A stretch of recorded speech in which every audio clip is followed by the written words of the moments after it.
todos, né? Está todo mundo faminto. Atrasou um pouquinho. E a gente vai falar um pouquinho da solução tecnológica, né, que a gente desenvolveu no TRPC. Mas antes eu gostaria de agradecer a presença do Dr. Ivan Valença, nosso corregedor. E vai ser bom que ele vai ver o outro lado aqui também da apresentação.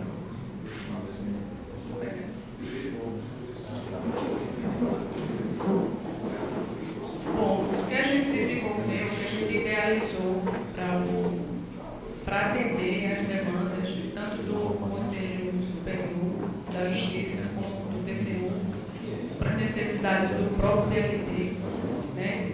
A gente idealizou um sistema onde ele teria 7 módulos. Né? O primeiro módulo seria o módulo de gestão de competências, o segundo, de gestão de treinamento e desenvolvimento, gestão de desempenho e meritocracia, acompanhamento, sucessão em carreira, talentos e clima organizacional. Essa é a nossa ideia, né, de construir um sistema que atenda a todas essas demandas que estão sendo suscitadas pelas legislações e pela sociedade. E a gente construiu o primeiro módulo, né? A gente desenvolveu o módulo de gestão de competências, e é o que a gente vai tratar aqui. O primeiro módulo, ele tem um dos fundamentos para poder vocês compreenderem como é o funcionamento dele, tá? O objetivo do programa, o primeiro deles, é desenvolver o servidor. Está voltado, nesse primeiro momento, para capacitação. O modelo de avaliação que nós construímos foi de 180 graus, onde o servidor social é avaliado pelo superior hierárquico e, no final, tem avaliação de consenso. A periodicidade do sistema está construído para ser anual, um ciclo avaliativo a cada ano. O público-alvo seria os servidores que estejam efetivamente lotados no tribunal, ou seja, como o primeiro módulo está sendo voltado especificamente para capacitação, não tem sentido a gente capacitar servidores do tribunal que estão cedidos a outros órgãos. Então, a gente faz a avaliação com base em quem efetivamente está lotado em Pernambuco, né? E um outro detalhe que a gente construiu uma regra de 90 dias. Essa regra de 90 dias é em relação aos servidores que estão em movimento. Aqueles servidores que se movimentaram de uma lotação para outra, porque assumiram alguns cargos de chefias, né? Como é que eles seriam avaliados no período inferior a 90 dias, se o gestor teria condições de avaliá-lo e nem o servidor teria condições de ser avaliado. A gente criou uma regrinha específica que eu vou discorrer mais lá na frente para vocês o que é exatamente. E aqui foi como a gente tratou as competências, tá? A gente já fez um mapeamento das competências, praticamente de 80% dos postos de trabalho do tribunal. E nós subdividimos as competências em organizacionais e profissionais. As competências organizacionais estão pautadas na missão, visão e valores. A gente ainda está por construir essas competências. Mas o foco que a gente teve até agora são as competências profissionais, né? Que são subdivididas em competências técnicas e comportamentais. As competências técnicas são genéricas ou específicas, básicas ou avançadas. E as competências comportamentais foi decidido pelo comitê, né, dos trabalhos, o comitê que está dirigindo os trabalhos de mapeamento, que todas as competências comportamentais seriam genéricas. E aqui é uma visão geral do processo do sistema, né? Primeiro a gente alimenta o banco de dados, depois a gente constrói as matrizes de competências, planeja o ciclo avaliativo, realiza o processo de avaliação e produz os relatórios. Nosso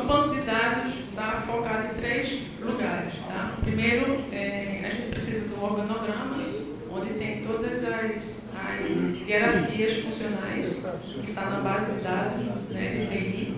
A gente precisa do que a gente chama de sistema pessoal, é o nosso sistema interno, que contempla todos os cadastros de magistrados e servidores, e o banco de dados do próprio sistema que a gente quem alimenta.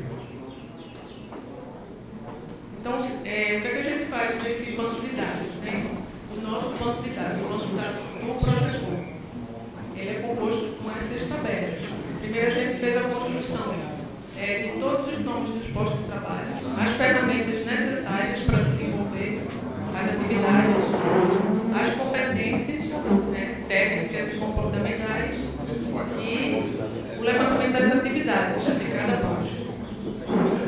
Feito isso, essa inserção de dados na base, a gente constrói as matrizes de competências. Então, essa é uma visão geral. Então, vamos lá para o módulo de administrador. O que é que o administrador do sistema realiza? Né? Isso aqui é a tela de acesso. Tá? O acesso nós catalogamos em 3 níveis. Nível de administrador, que tem acesso a todas as funcionalidades do sistema. O nível de usuário. Aí tem 2 tipos de usuário: o usuário avaliador e aquele que pode ser o servidor ou o magistrado, que terá acesso tanto às matrizes de competência como às avaliações de sua equipe. E tem o usuário, que é o avaliado, né? Ele só tem acesso à sua própria matriz e acesso às suas próprias avaliações.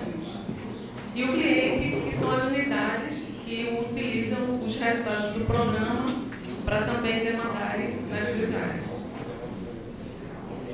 Então, aqui, a primeira coisa que a gente faz é cadastrar o posto de trabalho. Né? Nós fizemos uma classificação de postos de trabalho nessas categorias que vocês estão vendo aqui embaixo. Né? Nós dividimos em 4 grandes grupos: gestores, seriam diretores, coordenadores, chefe de divisão, chefe de número; especialistas, aqueles servidores que fizeram um concurso específico para um determinado cargo, né, que seria contador, engenheiro, médico, analista, psicólogo, né, e o que a gente chama de funcionalistas, né, são aqueles servidores que detêm uma função comissionada específica, que seriam secretário de audiência, chefe de gabinete, oculista, etc. Generalistas seriam os assistentes administrativos e os assistentes secretários, né, que são aqueles postos de trabalho que dão suporte em todas as áreas do tribunal. Então, é muito simples para fazer o cadastro. Você insere essas informações aqui. Vou passar bem rapidinho, tá, gente? Porque o tempo aqui é meio curto, né? Então, você faz o cadastro do título, a função, a área e insere essas informações a respeito do posto de trabalho. Em seguida, você insere os requisitos, né? Os requisitos a gente subdividiu em obrigatório, desejável e experiência. Tá? Então, a instrução obrigatória são aqueles cargos e funções que já estão descritos em lei. Né? Por exemplo, você faz concurso para psicólogo organizacional, já existe uma lei, né, dizendo qual que tem que ser aquelas atividades. Então, a gente já insere aqui também os requisitos obrigatórios desses cargos. E os demais cargos que não foram, que não existe uma lei definindo, né, isso foi definido nos grupos de mapeamento, como é que seria, qual que seria essa instrução obrigatória. Também é simples para inserir os dados, você coloca aqui a instrução, né, a experiência, insere os dados, clica em OK e vai montando o banco de dados com todos os requisitos. As ferramentas, a gente também colocou, são os objetos necessários para o desenvolvimento das atividades. Né? Então, o engenheiro ele vai precisar de capacete, o médico de estetoscópio e assim vai. Então, a gente catalogou uma série de objetos que, inclusive, servirão futuramente quando a gente interligar com outro módulo de sucessão, né, para fazer provas, né, em relação ao recrutamento e seleção. E aqui as competências, né? O cadastro das competências, que a gente faz o cadastro de competência comportamental ou técnica, genérica ou específica. Como eu falei, aqui no caso do nosso, a gente dividiu as competências técnicas nesses grupos aqui. Gestão de pessoas, informática, legislação, linguagem e comunicação, saúde e segurança e outras que não compõem em nenhuma desses grupos, né? E as competências comportamentais são essas, e essas competências aqui são para todos os servidores. Como eu falei para vocês, a gente considerou as competências comportamentais como sendo genéricas. E aí, o que tem uma variação nessas competências que eu também vou explicar mais adiante. Aqui seria o cadastro, né, da competência técnica. A gente coloca o nome da competência aqui, abre-se uma janela, você vai descrever qual que é essa competência, né, porque é preciso que todas as pessoas avaliem da mesma forma, então você precisa entender o que é aquele conceito de competência. Então existe uma descrição, que seria uma espécie de dicionário. Então a gente faz a introdução, diz se ela é básica ou avançada, né, porque nós categorizamos, por exemplo, vamos supor uma competência Excel, né, para você colocar na sala de aula. As pessoas que entendem muito de Excel e outras que não entendem muito pouco, então a gente dividiu em básico e avançado para poder dividir as turmas, né? Então você pode fazer um curso específico de Excel para leigos, pode fazer um curso específico de Excel já para pessoas que já têm um nível intermediário, por exemplo. Aqui o cadastramento de competência comportamental, né? A mesma coisa, você insere o nome da competência, descreve essa competência e coloca os níveis de entrega dessa competência. Cada competência comportamental necessariamente está vinculado a um determinado nível, né, de responsabilidade. Então, vamos supor a competência negociação, né? Então, você teria 5 níveis de negociação aqui, né? Então, esses níveis eles seriam de acordo com o posto de trabalho ao qual você está vinculado. Então, vamos dizer, um diretor-geral, ele teria, vamos dizer, negociação, ele teria que ter nível 5, né? E quando a gente fala em nível 5 aqui, quem tem o nível 5 tem também o nível 1, 2, 3 e 4, está compreendido nessa competência. E depois que a gente monta todos aqueles dados, né, do nome do posto, requisitos, ferramentas, a gente vem para cá para construir as matrizes, né? Então, tudo isso aqui já está no banco de dados, né? Isso aqui eu já inseri previamente e aqui eu venho fazer a associação no sistema, né? Eu tenho as tabelas que já vai estar lá preenchidas com o nome de todos os postos, todos os requisitos, todas as ferramentas, todas as competências. Então, eu vou construir a matriz e para construir essa matriz de competência, eu começo aqui pelas atribuições, que é a parte descritiva mesmo. Isso aqui, esses elementos aqui, eles são bem objetivos, tá? Essa parte aqui de descrição é em aberto, dividida em sumário e detalhado. Então, a primeira coisa que a gente faz é descrever, e aí ficou livre para cada representante do posto de trabalho descrever as atividades do seu posto de trabalho.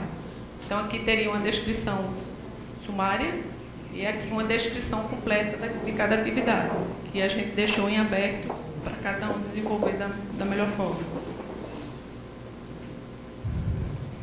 E a partir daí a gente faz as associações, né? Primeiro a gente associa os requisitos que a gente introduziu anteriormente lá no banco de dados.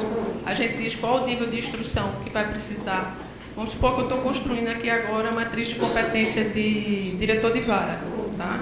Então eu vou lá, vou dizer qual a instrução obrigatória. No caso aqui eu vou procurar graduação em direito, que é uma exigência, né? E vou acrescentar as experiências que forem necessárias, que eles indicaram que seria importante para compor esse posto de trabalho. Aí, mais uma vez, eu vou dizer aqui quais são as competências, as ferramentas que serão necessárias para o posto de diretor. vou associar aqui agora as competências, que já foram cadastradas anteriormente. Então, vou dizer as competências técnicas, as competências comportamentais, e aí eu começo a montar o ciclo avaliativo. O ciclo avaliativo, eu vou fazer a análise e a definição desses elementos aqui. Eu vou definir o que é score, datas, gaps, avaliadores, avaliação individual e também o correio eletrônico. Tá? Então, a primeira coisa que eu faço é definir quais são as respostas que vão conter nos formulários da avaliação. Eu posso definir isso a cada ciclo avaliativo. Essas respostas aqui foram as que nós escolhemos para as competências técnicas e essas respostas aqui para competências comportamentais. Definimos a data do período de abertura, do período avaliativo e do período de abertura do sistema. Definimos o que é que vai ser gap, é porque esse sistema a gente não construiu com números, ele não tem números. Então a gente selecionou aqui o seguinte, quem responder, no caso da competência técnica, que não conhece, não sabe fazer, e que conhece, não sabe fazer, a gente vai considerar que vai ser um gap.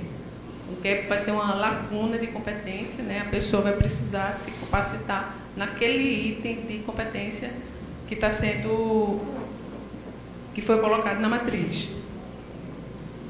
A mesma coisa que para a competência comportamental, nunca e poucas vezes. Então, antes do ciclo, também eu preciso definir os avaliadores. O próprio sistema, ele faz isso automaticamente, tá? Ele vai lá e busca todos os avaliadores pelos F6, pelas CJs. Mas, por acaso, tiver alguma inconsistência, a gente pode definir manualmente e indicar manualmente esse avaliador.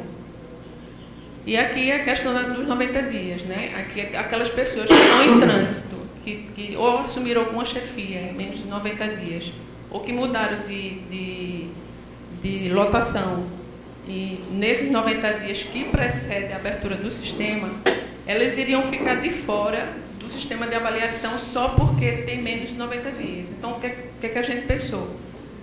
Para que as pessoas pudessem ser capacitadas, né, e participar do processo, a gente considera que essas pessoas que estão com menos de 90 dias, elas façam apenas a autoavaliação. Porque o processo completo é autoavaliação, avaliação do servidor e avaliação do consenso. Então, para que essas pessoas não fiquem de fora, só esperar a avaliação do ano subsequente para entrar no processo de capacitação, a gente considera que essas pessoas possam participar do processo apenas com a autoavaliação. E aqui, por último, o e-mail. O e-mail está ligado aqui a todo o sistema de avaliação. Então, eu sei quais são as avaliações que estão pendentes, quais que estão finalizadas, e aqui eu posso disparar algumas informações, algumas mensagens para os servidores. Por exemplo, quem não completou ainda, quem não fez ainda as avaliações, aí eu disparo um e-mail: ó, pessoal, está faltando 10 dias aí, veja que vocês procedem com as avaliações, né? E aqui, do ponto de vista do usuário, a gente tem uma apresentação que diz as diretrizes do sistema. Cada servidor pode consultar a sua própria matriz. E aqui são os formulários avaliativos, que se aparece competência técnica e competência comportamental. Ele vai responder, né, de acordo com a matriz que foi construída. O chefe dele vai fazer a avaliação. Também o formulário é o mesmo, né, com a matriz. E, por último, os dois se sentam e vão fazer a avaliação do consenso. Então, os dois servidores, o avaliador e o avaliado, precisam estar no mesmo micro para fazer essa avaliação. O gestor vai abrir a avaliação e aí vai chamar o servidor vai se logar, certo? Aí só então aparece a avaliação dos dois. Antes, nenhum dos dois tinha acesso ao que foi respondido. Então, vai aparecer a avaliação do avaliado, a avaliação do avaliador, e uma coluna para fazer consenso. Então, tem que sair uma avaliação. Não tem, assim como no desempenho, de você recorrer. Você tem que se resolver ali. E, por último, os resultados. Vai sair, né? E, por último, os resultados, né? A gente está ainda desenvolvendo, por enquanto, a gente só tem isso aqui, que é a oportunidade de melhoria, que seria a questão do gap. A gente está desenvolvendo o perfil de excelência e o perfil de fortaleza para detectar os servidores com as melhores competências do tribunal. E aqui uma série de relatórios. A gente tem relatórios por lotação, por servidor, lotação por competência comportamental e técnica, por filtros, vários filtros de competência, avaliação, postos, scores e função. Você pode brincar aqui e ter vários tipos de resultados. E, feito isso, terminado o processo, a gente repassa isso para o setor de capacitação, que lá no nosso tribunal é segmentado, a gente faz avaliação, o outro setor faz capacitação, e esse resultado iria para o segundo módulo, que é um módulo de desenvolvimento e treinamento. Né? E aí, bom, gente, o que é que está acontecendo? A gente, o CSJT criou um grupo para analisar essa ferramenta, tá? O grupo já se reuniu, já andou conversando para saber se haveria possibilidade de expandir essa ferramenta para os demais tribunais, né? E a gente vai se reunir semana que vem, mais uma vez, todos, o conselho e essa equipe que foi eleita, eu acho que são 6 integrantes, né, Franklin? São 6 integrantes. A gente está fazendo estudos, todos vão lá para o TRT, do TRT6, para conhecer essa ferramenta e saber se é viável expandir para todos os outros tribunais. E a gente deve apresentar um resultado em maio. Né? A previsão é de que esse estudo seja decidido, né, se vai ser o Projecom ou não, para ser expandido. E em maio, acho que vocês têm um resultado a respeito disso. Os tribunais que estiverem sem ferramenta ainda para gerir pessoas, né, através de competência, devem aguardar esse posicionamento. E aí, está meu contato aqui. Se vocês quiserem passar algum e-mail para saber de alguma informação, podem passar e ficar à vontade. Obrigada.